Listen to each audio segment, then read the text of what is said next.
So sitting comfortably, just taking a big deep breath in through the nose, out through the mouth. As you breathe in, noticing how the body expands. As you breathe out, just watching the body soften as you gently close the eyes.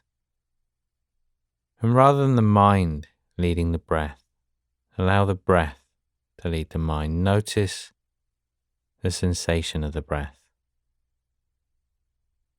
Notice it where you feel it in the body.